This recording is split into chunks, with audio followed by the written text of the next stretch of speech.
क्या आप जानते हैं कि वेदों का विभाजन, महाभारत की रचना और 18 पुराणों की कहानी किस दिव्य शक्ति की देन है?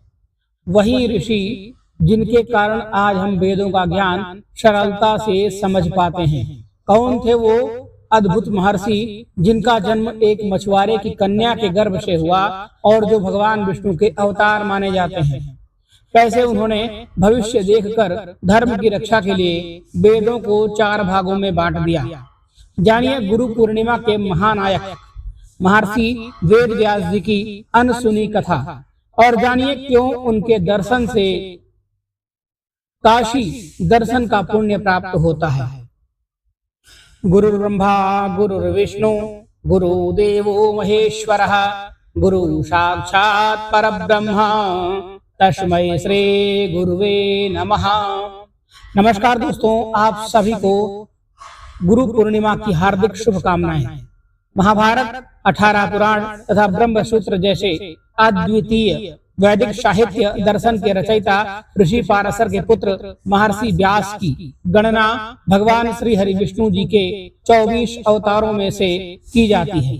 महर्षि व्यास जी का जन्म त्रेता युग के अंत में आषाढ़ मास की पूर्णिमा के दिन हुआ था। वह पूरे द्वापर युग तक जीवित रहे। कहा जाता है कि महर्षि व्यास ने कलयुग के शुरू होने पर पृथ्वी से प्रयाण किया। वेद, उपनिषद और पुराणों का वर्णन करने वाले व्यास जी को पूरी मानव जाति का गुरु माना जाता है। उनके सम्मान में ही हर वर्ष आषाढ़ मास की पूर्णिमा को गुरु पूर्णिमा या व्यास पूर्णिमा के रूप में मनाया जाता है। गुरु पूर्णिमा के दिन शिष्य अपने गुरु की पूजा करते हैं और उन्हें उपहार देते हैं।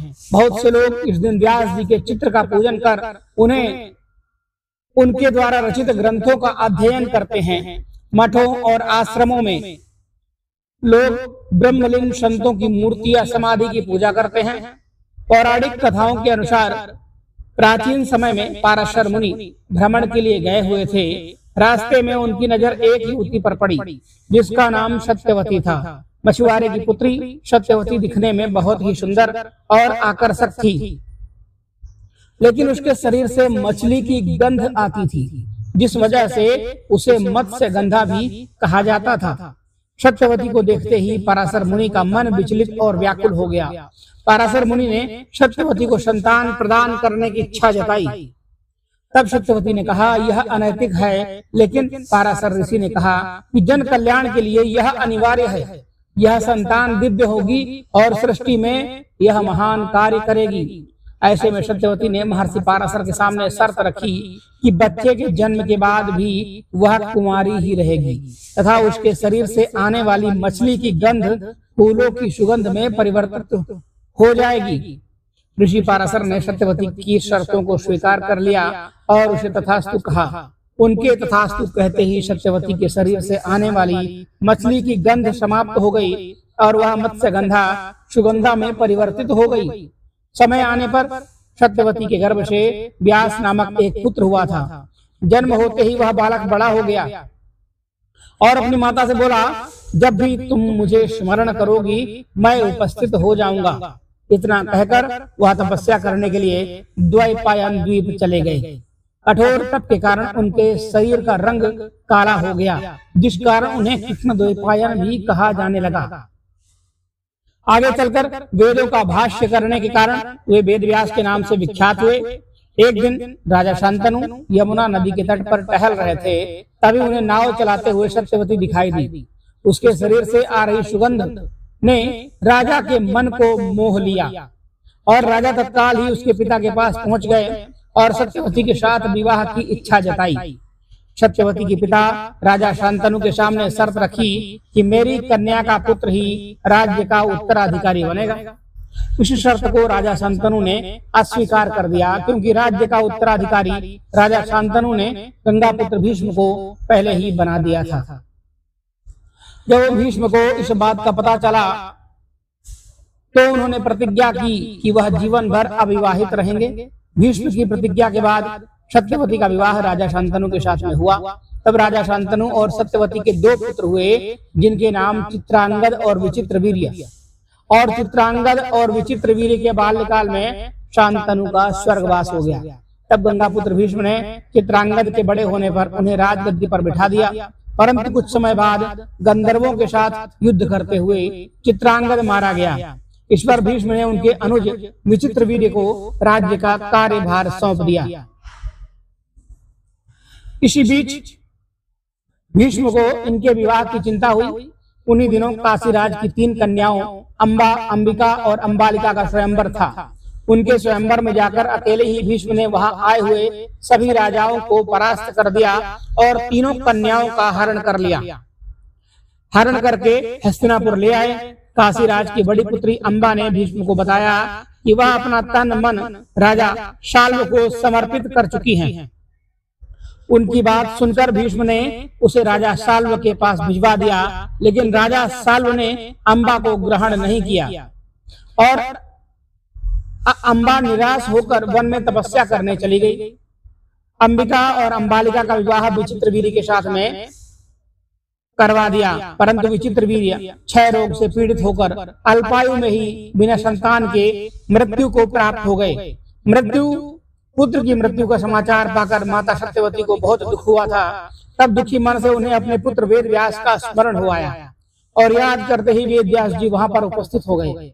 सत्यवती ने उन्हें देख कर बोला, हे पुत्र, तुम्हारे सभी भाई यानी मेरे सभी संतान स्वर्गवासी हो गए हैं। अब मेरे वंश का नाश होने से बचाने के लिए मैं तुम्हें आज्ञा देती हूँ कि उनकी पत्नियों से नियोग के द्वारा तुम संतान उत्पन्न करो। वेद व्यास जी उनकी आज्ञा मानकर बोले, हे माता, आप उन दोनों रानियों से कह दीजिए कि वह 1 वर्ष तक नियम व्रत का पालन करें, तभी उनको गर्भ धारण होगा। 1 वर्ष व्यतीत हो जाने पर वेद व्यास सबसे पहले बड़ी रानी अंबिका के पास गए। अंबिका ने उनके तेज से डर कर अपने नेत्र बंद कर लिए। तब वेद व्यास जी लौटकर सत्यवती से कहने लगे, माता अंबिका का पुत्र होगा, परंतु नेत्र बंद करने के दोष के कारण वह अंधा होगा। सत्यवती को यह सुनकर बहुत दुख हुआ और उन्होंने वेद व्यास जी को छोटी रानी अंबालिका के पास भेजा। रानी अंबालिका वेद व्यास को देखकर डर से पीली हो गई। उसके पक्ष से लौटने के बाद वेद व्यास जी ने सत्यवती से कहा, हे माता अंबालिका, के गर्भ से पांडु रोग से ग्रसित पुत्र होगा।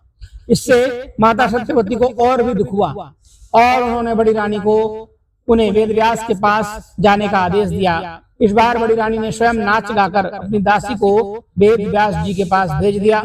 इस बार वेद व्यास जी ने माता सत्यवती के पास आकर कहा, इस दासी के गर्भ से वेद वेदांत में निपुण अत्यंत नीतिवान पुत्र होगा। इतना कहकर वेद व्यास जी तपस्या करने चले गए। समय आने पर अंबिका के गर्भ से धृतराष्ट्र ने जन्म लिया। अंबालिका के गर्भ से पांडु रोग से ग्रसित पांडु तथा दासी के गर्भ से धर्मात्मा विदुर का जन्म हुआ था। आगे चलकर जब धृतराष्ट्र के यहाँ कोई पुत्र नहीं हुआ तो वेद व्यास जी की कृपा से ही 100 संतानों ने जन्म लिया। महर्षि वेद व्यास जी के पुत्र सुखदेव के जन्म के बारे में कहा जाता है कि वह 12 वर्ष तक माता के गर्भ में रहे। वह महर्षि वेद व्यास के अयोनिज पुत्र थे। एक समय भगवान शिव माता पार्वती को अमर कथा सुना रहे थे। पार्वती जी को कथा सुनते सुनते नींद आ गई।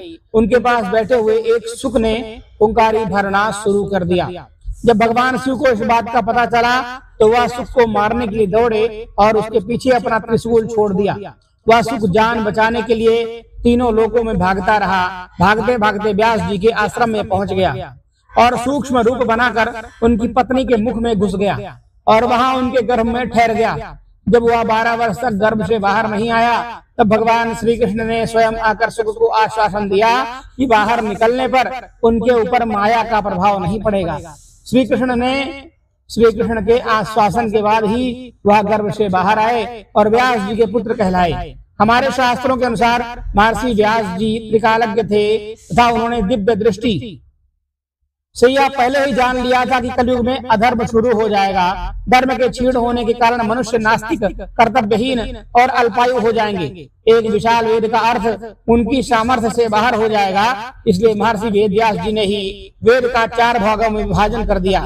जिससे कि कम बुद्धि और कम स्मरण शक्ति रखने वाले सभी लोग वेदों का अध्ययन कर सकें। व्यास जी ने उन 4 भागों का नाम रखा, ऋग्वेद, यजुर्वेद, सामवेद और अथर्ववेद। उन्होंने ऋग्वेद और सभी वेदों को अपने शिष्यों को पढ़ाया और उसके बाद वेद व्यास जी ने 5वें वेद के रूप में 18 पुराणों की रचना की, जिनमें सभी वेदों के ज्ञान का रोचक कथाओं के रूप में वर्णन किया गया है। पुराणों तथा महाभारत के रचयिता महर्षि वेद व्यास जी का मंदिर काशी से 5 मील की दूरी पर व्यासपुरी में स्थित है। ऐसी मान्यता है कि काशी के दर्शन से काशी का पुण्य नहीं मिलता। यदि आप व्यास जी के दर्शन ना करें तो काशी के दर्शन का पुण्य आपको प्राप्त नहीं होता है।